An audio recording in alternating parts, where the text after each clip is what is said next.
The last man out of Blackwood locked himself in the data vault.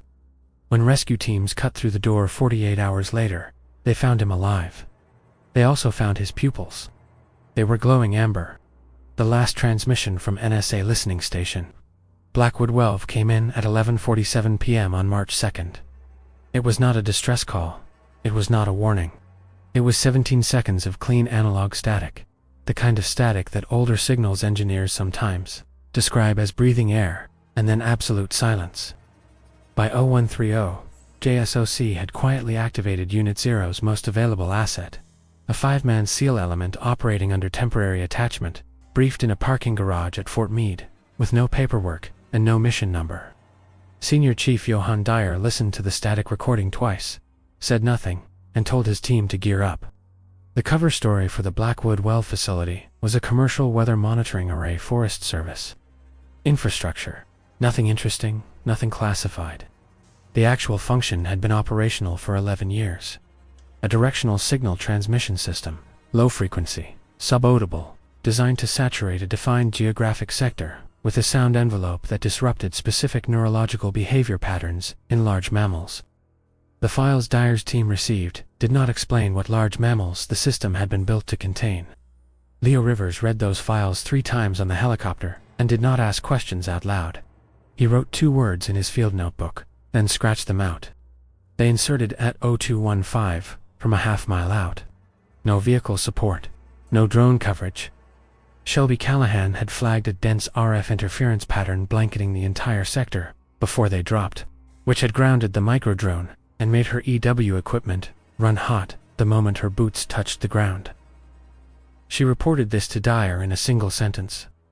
He told her to log it and keep moving. The forest received them in total silence. No wind, no animal sound. A stillness that Rory Schwartz would later describe in his after-action notes as the silence after something large has just stopped moving. The tree canopy was black above them. Their NODs painted everything in cold green phosphor. At 0231, Leo Rivers' signals pack registered its first anomaly.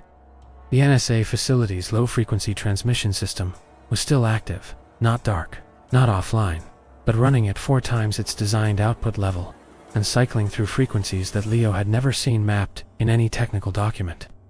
He pulled the waveform on his wrist display and studied it for 30 seconds. The pattern was not random. It had structure. It had, and he would spend considerable time choosing this word in his report, rhythm. He reported this to Dyer. Dyer told him to log it and keep moving. The facility was 600 meters ahead through dense second-growth pine. They moved faster. The drone wreckage was the first physical confirmation that something had preceded them. Kaiden Rios found it at the base of a Douglas fir, 40 meters left of their axis.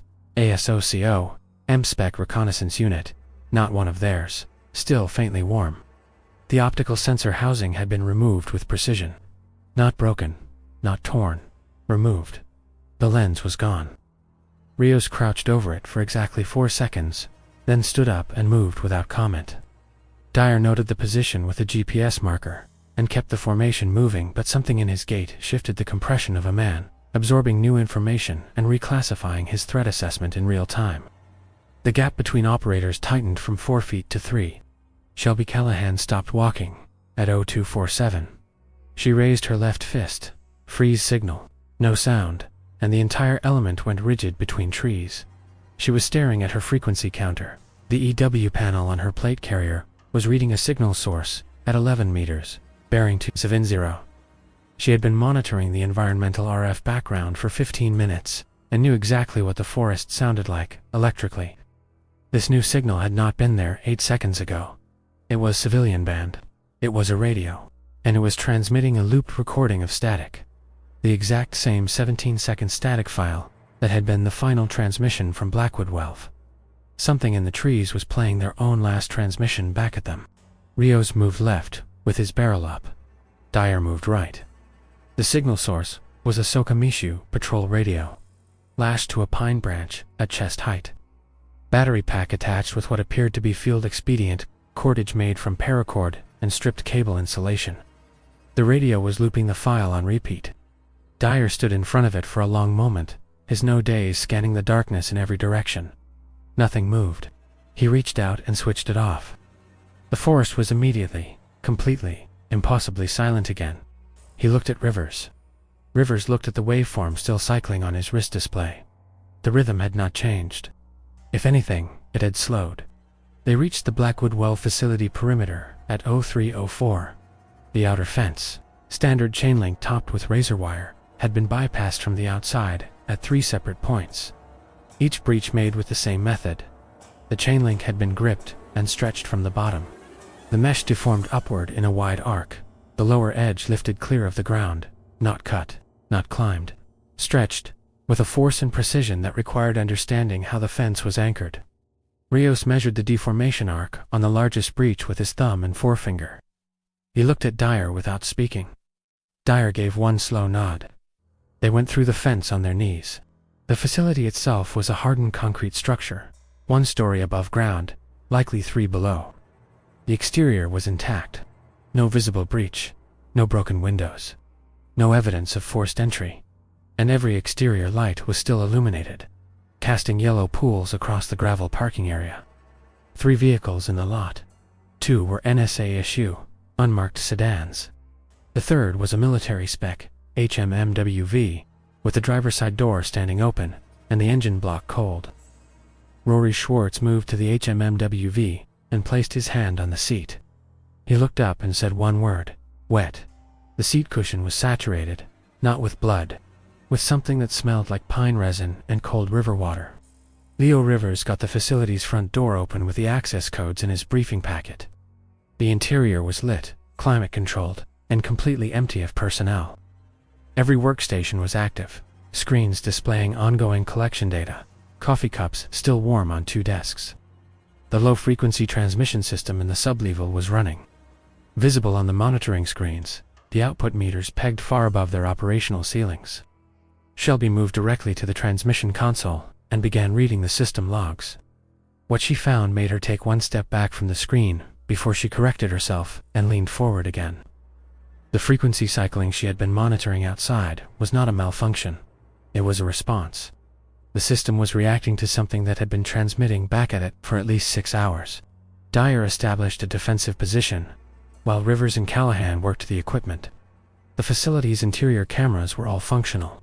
The recordings from the previous 18 hours showed the facility staff, 11 NSA contractors, and 2 Army signals specialists, working their stations in unremarkable pattern until 2219, when every single person in the facility simultaneously stopped what they were doing, stood up from their workstations, and walked in orderly single file through the rear emergency exit.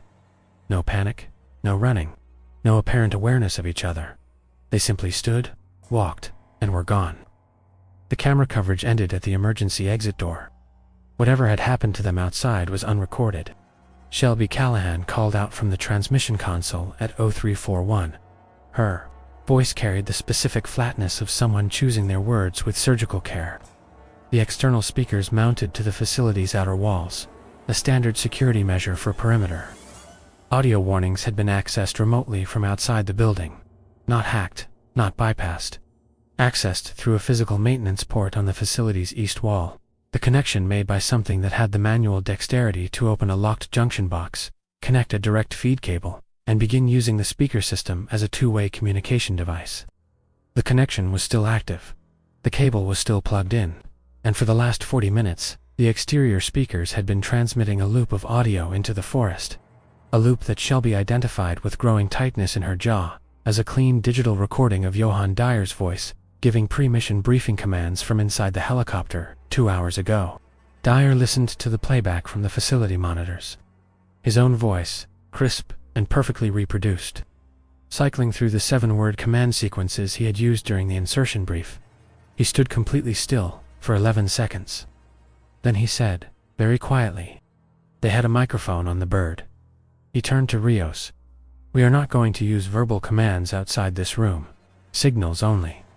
Rios was already nodding. But Leo Rivers was not looking at Dyer. He was looking at his signals display. The low-frequency response pattern from the forest had changed in the last 4 minutes. It was no longer cycling through multiple frequencies. Every signal from outside had converged on a single frequency. A frequency that matched, with 99.7% precision, the resonant pattern of the human inner ear. The exterior perimeter camera on the facility's north face registered the first visual contact at 0358. The recording would be reviewed by NSA analysts 11 times before a consensus was reached on what was visible in frames 41 through 47. A shape at the tree line, 11 feet. Bipedal, standing in absolute stillness, oriented directly toward the camera. 2 points of amber. Bioluminescence, slow pulse, dominant, deliberate, positioned where eyes would be on a human face. The shape did not move during the 7 seconds it was visible. It simply observed. Then the camera feed developed a white bleed overexposure across the entire frame, the image saturating and distorting until nothing was visible. Shelby Callahan checked the camera specs. The sensor damage was consistent with a sustained burst of focused bioluminescent emission at close range.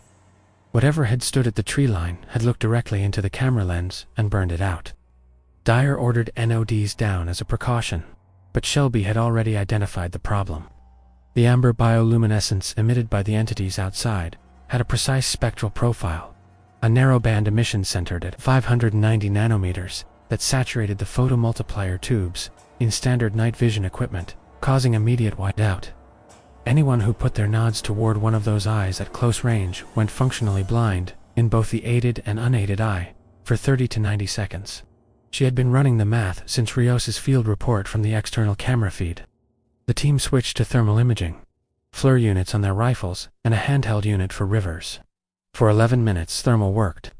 Then it stopped working. Rivers caught it first on the facility's external thermal sensor array. The entities at the perimeter were changing their surface temperature. Not through biology, they were applying something. The forest to the north contained a glacial tributary creek, and the pack had entered it, coating their fur in the sub-5-meter clay-heavy sediment from the creek bed. When they emerged, their thermal signature had dropped to ambient. 11 entities, each between 380 and 780 pounds, had become thermally invisible. Shelby's FLIRscope showed nothing at the tree line. Rivers' handheld showed nothing. The only indication of mass presence was a seismic tremor in the ground-penetrating sensor. Subtle, rhythmic, deliberate, the vibration pattern of multiple large bodies, redistributing weight in perfect coordination. They were forming up, right outside the walls. Rory Schwartz said, very quietly, "Someone should say a number." Dyer looked at him. Schwartz pulled out his ground sensor readout and held it up. The tremor pattern showed 17 distinct pressure signatures surrounding the facility on 3 sides. At 0421, the exterior speaker system still connected through the east wall maintenance port, activated without any of them touching the controls, and through the external speakers, from somewhere in the darkness outside, a voice came. It was Dyer's voice. Pitch perfect, cadence perfect. The specific command intonation he used for breach and enter orders. All elements, exit through the rear emergency access. Maintain formation. Dyer had not spoken those words in that sequence at any point during the mission. For a fraction of a second, Rivers would be honest about this fraction of a second. In his report, his body made the motion to comply. His hands moved toward his kit. He was 3 years of deep cover signals intelligence work and a graduate thesis on acoustic cognition, and his body had still believed the voice for the time it takes a single synapse to fire. Kaiden Rios had his rifle up and was facing the rear emergency door. He had not moved toward it, but he was facing it. The command had not been targeting their rational minds. It had been targeting their training. Dyer said, "Don't," with a quality of absolute stillness that broke the signal faster than any argument could have. He walked to the junction box panel, traced the cable to the east wall port, and cut the cable with his field knife. The assault on the facility began 6 minutes later. Not through the doors, not through the walls, but through the ventilation system. The pack had identified the HVAC intakes on the roof, which were unarmored, and had directed 3 members to compress their frames through the ductwork. The sounds they made moving through the ducts were not the sounds of animals. They were precise, controlled, and almost architectural. The movement pattern of entities that understood the geometry of the structure they were inside. Dyer had the team collapse to the sublevel within 45 seconds, into the hardened server corridor, where the transmission arrays were physically housed. Rios sealed the stairwell hatch with a breaching charge on the locking mechanism, not to destroy, to fuse. The metal deformed and bonded. The hatch held. What followed in the sublevel was 31 minutes. Rivers and Callahan worked the transmission system while Schwartz stabilized. Rios's arm, a gash from a duct panel that had come down in the ceiling, collapsed above them. Dyer held the hatch line. They could hear movement above. Hear the pack work in the building, the way an experienced team would work a building. Sequentially, methodically, never randomly. The Alpha was not among the sounds. They could feel it. They could not locate it. The seismic sensor showed its pressure signature stationary, outside, north face, unmoving for the entire 31 minutes.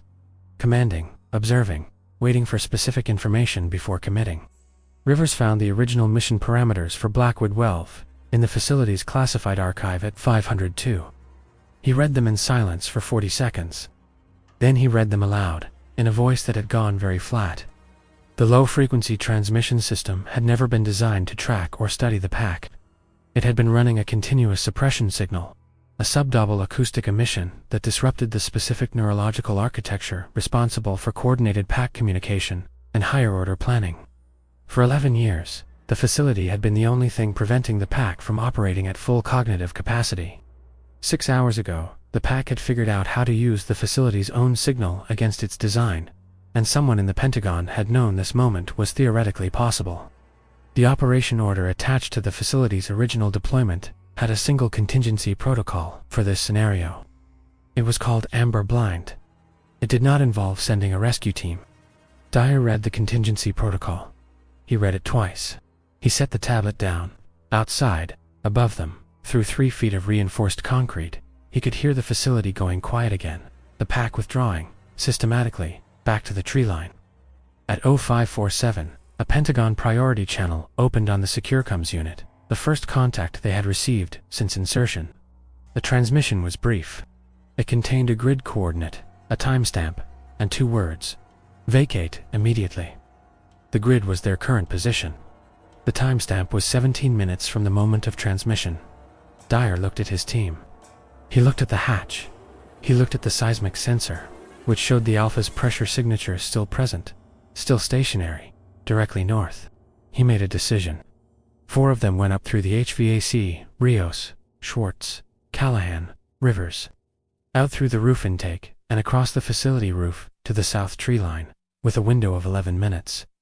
Dyer remained in the sublevel. Not because the mission required it. Because he needed to understand what was in that archive, and because someone needed to make sure the transmission system did not go offline before his team cleared the perimeter. He worked the console for 9 minutes. At 0558, the suppression signal reinitiated, at designed output levels. At 0601, he heard the external thermite strike begin. He was already inside the data vault. The data vault door held. The facility did not. When recovery teams cut through 48 hours later, they found Johann Dyer sitting against the server rack with the archive tablet in his lap and 17 pages of handwritten notes on the floor beside him. He was alert. He was responsive. He answered questions accurately and with operational clarity. The recovery team leader noted in his initial report that Dyer showed no signs of trauma, no signs of infection, no anomalous physiological indicators. He filed that report at 1400 hours. At 1600, a medical officer reviewing the report's attached bodycam footage flagged a correction and requested a second physiological evaluation. The footage showed Dyer's eyes clearly. In the vault's dim emergency lighting, for approximately 3 seconds, when the cutting torch first opened the door and the bright light hit his face, his pupils had caught the illumination and reflected it back. Slow pulse, dominant, amber. The evaluation was rescheduled. The file was reclassified. The Blackwood-12 suppression system was listed as destroyed in the thermite strike. The pack's current behavioral status was logged as contained. Senior Chief Johann Dyer was placed on administrative hold at a location that does not appear in any JSOC personnel registry. His 4 teammates were debriefed separately, then separately again, then transferred to assignments in locations that required them to surrender their personal devices. The last communication any of them received from Dyer was a single text message, timestamp 0300, the morning after recovery. It contained 4 words. They didn't kill me. The message was sent from a device that, according to the carrier, had been powered off and inactive for 37 hours. 4 operators came out of Blackwood Forest. One came out last. And the thing that was supposed to be contained, that had been suppressed, studied, and kept blind by a system that nobody in the briefing chain had ever fully explained, learned to think faster than the system built to stop it. The pack is still in Sector 12. The suppression signal is offline. And somewhere in a facility whose location is not on any publicly accessible record, a man who survived 31 minutes in a sublevel with something circling his position is being asked, very carefully, very persistently, exactly what he remembers from inside that vault. He keeps giving the same answer, and the answer keeps failing the polygraph, not because it's a lie, but because the physiological markers associated with deception are indistinguishable from one other thing: a state of absolute calm. Subscribe to The World Behind Midnight to uncover the next operation before it disappears, because some secrets are best left behind midnight.